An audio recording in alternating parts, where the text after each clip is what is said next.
તંત્ર કોઈ પણ જાતની મદદ કરવા માટે અમને તૈયાર નથી।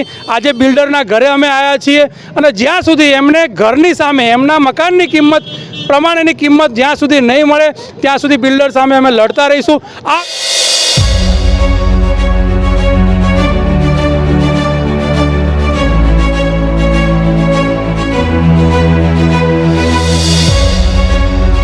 વૈશાલી પટેલ છે। અમે સ્નેહાંજલિમાં રહી રહ્યા છીએ। અત્યારે અમારા મકાનો તૂટી રહ્યા છે, એના માટે અમે બિલ્ડરના ત્યાં આવી રહ્યા છીએ અને બિલ્ડર અમને મળી બી નથી રહ્યા, અમારી એફઆઈઆર બી નથી લઈ રહ્યા।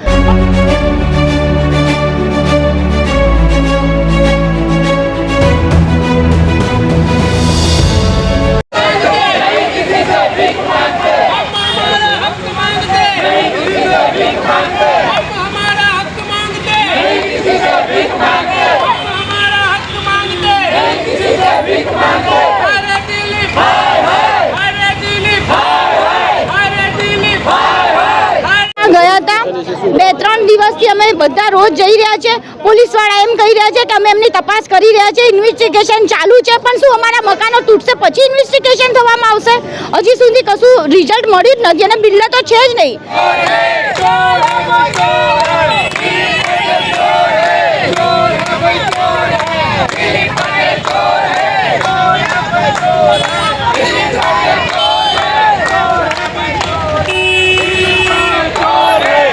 ફ્રોડ કર્યું છે અમારી સાથે। અમે તો પૈસા ભરીને લીધું હતું, અમને તો ખબર જ નથી આ બધું ફ્રોડ હતું એમ।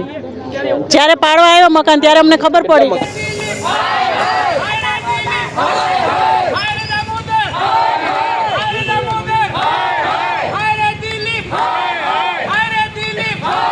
અધિકારીઓ એટલું હેરેસમેન્ટ કરે છે, લોકો ડિપ્રેશનમાં આવી ગયેલા છે। અત્યારે સોસાયટી અમારી તૂટી રહી છે, છતાં અમે અહીંયા બિલ્ડરના ત્યાં આવીએ છીએ। કાલ રાત્રે બી 11 વાગ્યા સુધી હતા।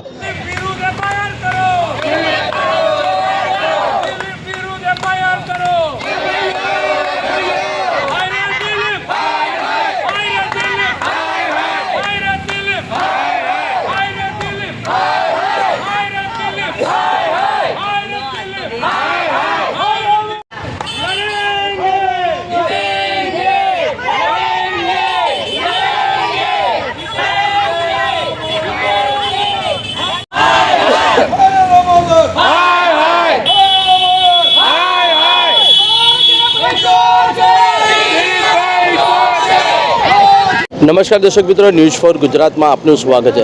અમદાવાદના ઘાટલોડિયા વિસ્તારમાં આવેલી એક સોસાયટી સ્નેહાંજલિ જે સોસાયટી છે, જેને 35 વર્ષ પહેલાં બિલ્ડર દ્વારા બીજાના પ્લોટ ઉપર બનાવી દેવામાં આવી હતી। ત્યારબાદ અત્યારે આખી સોસાયટીમાં જે 25 રહેવાસીઓ તેમને કોર્પોરેશન દ્વારા અને સુપ્રીમ કોર્ટ દ્વારા નોટિસ આપવામાં આવી છે અને મકાનો ખાલી કરવાની નોટિસ આપવામાં આવી છે। તેને લઈને તેના રહેવાસીઓ જે હતા ત્યારે હાલમાં બિલ્ડરના ઘરે પહોંચ્યા છે અને ઇન્સાફની માંગ કરી રહ્યા છે। કેવી રીતનાની એ માંગ કરી રહ્યા છે, કેવી રીતના ઇન્સાફ માંગી રહ્યા છે, એમની સાથે અમે વાતચીત કરી। શું બેન આપનું નામ અને પરિચય? મારું નામ વૈશાલી પટેલ છે। અમે સ્નેહાંજલિમાં રહી રહ્યા છીએ। અત્યારે અમારા મકાનો તૂટી રહ્યા છે, એના માટે અમે બિલ્ડરના ત્યાં આવી રહ્યા છીએ અને બિલ્ડર અમને મળી બી નથી રહ્યા, અમારી એફઆઈઆર બી નથી લઈ રહ્યા, પણ અમારા મકાનો તોડી રહ્યા છે। શું બિલ્ડર એવી રીતના ઝટકી શકે, પકડી ના શકે પોલીસવાળા એને? અમારી એફઆઈઆર બી નથી લીધી અને અમારા મકાનો તૂટી રહ્યા છે। અમારી સામે હાજર કરીને આપે પોલીસ એમને।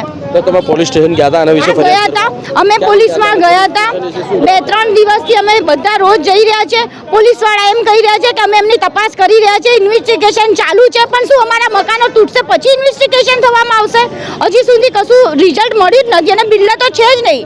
અમે એમના ઘરના બહાર ધરણા કરી રહ્યા છે। અત્યારે એમની આટલી મોટી પ્રોપર્ટી છે, અમને એક દિવસમાં એ પૈસા ભરી શકે એમ છે, પણ એ પૈસા બી નથી ભરી રહ્યા, અમારી સામે બી નથી આવી રહ્યા। એ સોસાયટી કેવી રીતના કેટલા વર્ષ પહેલાં બનાવવામાં આવી હતી? એ સોસાયટી લગભગ 30 વર્ષ પહેલાં બનેલી છે।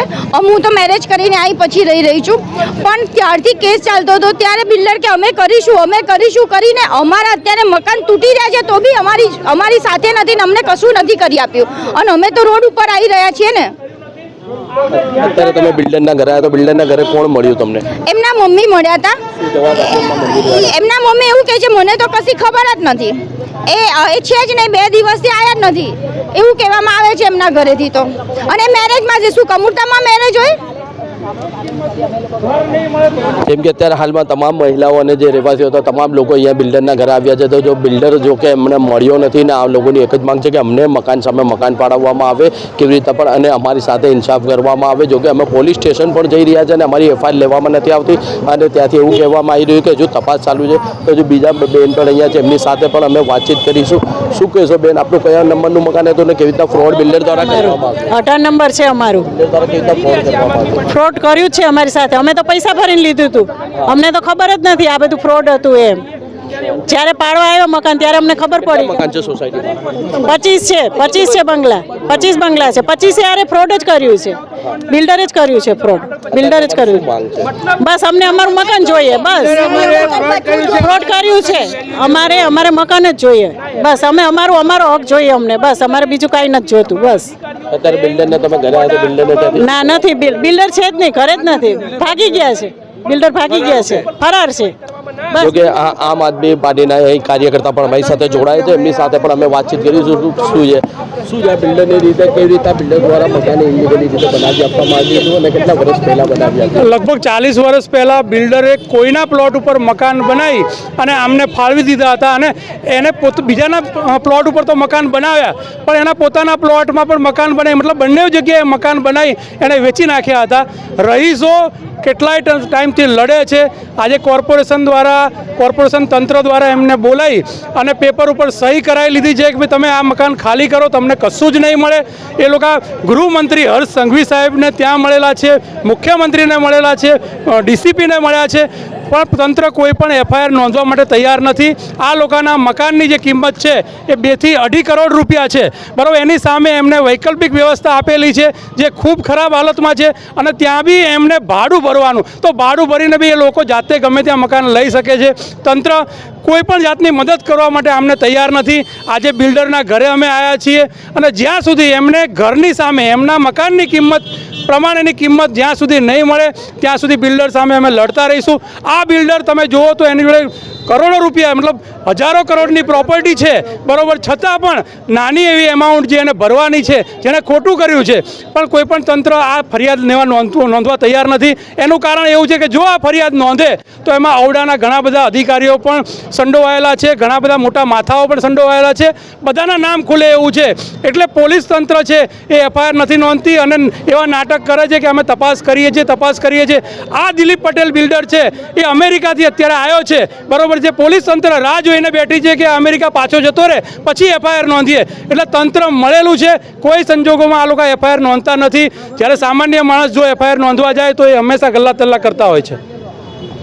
જો કે જે આમ આદમી પાર્ટીના જે કાર્યકર્તા હતા તેમને એવું કહ્યું છે કે અને એમના એવા આક્ષેપો છે કે પોલીસ દ્વારા ફરિયાદ નોંધવામાં નથી આવતી. બિલ્ડરને મોકો આપવામાં આવે છે ફરીથી અમેરિકા ભાગી જવાનો. જો કે ત્યાંના બીજા સ્થાનિક પણ અહીંયા છે, એમની સાથે પણ અમે વાંચી. શું આપનું નામ અને પરિચય? મારું નામ અરવિંદ ભોગીલાલ પટેલ છે. હું સ્નેહાંજલિ સોસાયટીમાં 10 નંબરમાં લાવું છું. 35 વર્ષથી હું રહું છું ત્યાં આગળ. હવે અત્યારે જે મારું મગજ છે એ અત્યારે ચાલી નથી રહ્યું. મારા હેરેસમેન્ટ છે. અધિકારીઓ એટલું હેરેસમેન્ટ કરે છે, લોકો ડિપ્રેશનમાં આવી ગયેલા છે. અત્યારે સોસાયટી અમારી તૂટી રહી છે છતાં અમે અહીંયા બિલ્ડરના ત્યાં આવીએ છીએ. કાલ રાત્રે બી 11 વાગ્યા સુધી હતા તો એને પકડવામાં નથી આવતો. એટલે પોલીસ દ્વારા ફરિયાદ લીધી પણ ના, પોલીસ દ્વારા જણાવવા જો ખાલી અરજી લીધેલી છે, એફઆઈઆર ફાડતા નથી હજુ. એ કે અમે ઇન્વેસ્ટિગેશન કરીએ છીએ અને પકડીએ છીએ પણ પકડતા નથી હજી. તમે કેટલા વર્ષથી રહો છો ને ક્યારે તમને ખબર પડી કે આ બીજાની જગ્યા ઉપર આવી રીતના બિલ્ડરે ગેરકાયદેસર તમને મકાન બનાવીને આપે? અમે 35 વર્ષથી રહીએ છીએ અને 2006માં અમને ખબર પડી જ્યારે છાપામાં આવ્યું કે ભાઈ આ સોસાયટી ગેરકાયદેસર છે, ત્યારે તો અમને ખબર પડી કે આ સોસાયટી ગેરકાયદેસર છે. જો બીજાની જગ્યા ઉપર બનાવીને બિલ્ડર આપી દીધી તો ટાઇટલ કેવી રીતના થયું? ટાઇટલ ક્લિયર કેવી રીતના થયું? પ્લાન કેવી રીતના પાસ થયો? તો શું એમાં ક્યાંય ને ક્યાંય કોર્પોરેશનના જે સમય અધિકારી જો હતા એ પણ શું મિલીભગત હતી? એમને કેવું લાગી રહ્યું છે તમને? આમાં અમને તો એવો પેલું એ લાગે છે શક કે મ્યુનિસિપલ કોર્પોરેશનના અધિકારીઓ અને જે બિલ્ડર જે બધા એ બંને મળેલા છે અને એનાથી જ આ કામ થયેલું છે. બાકી તો કોઈ સવાલ જ નથી. અત્યારે પ્રોપર્ટી કાર્ડ અમારી જોડે છે, અમે ટેક્સ ભરેલો છે અત્યાર સુધીનો. તો કેવી રીતે અને જે અમારા જે બિલ્ડરનો પ્લોટ હતો એ બી એને વેચી મારેલો છે. અચ્છા, ક્યાં સુધી આ ધરણા પ્રદર્શન કરવામાં આવશે અહીંયા? જ્યાં સુધી અમને ન્યાય નહીં મળે ત્યાં સુધી અમે ધરણા કરીશું. જેમ કે અત્યારે હાલમાં તમામ સોસાયટીના રહેવાસીઓનું કહેવું છે કે જ્યાં સુધી અમને ન્યાય નહીં મળે ત્યાં સુધી અહીંયા અમે બિલ્ડરના ઘર આગળ ધરણા પ્રદર્શન કરીશું. News for Gujarat, Sharifgachhi, Ahmedabad.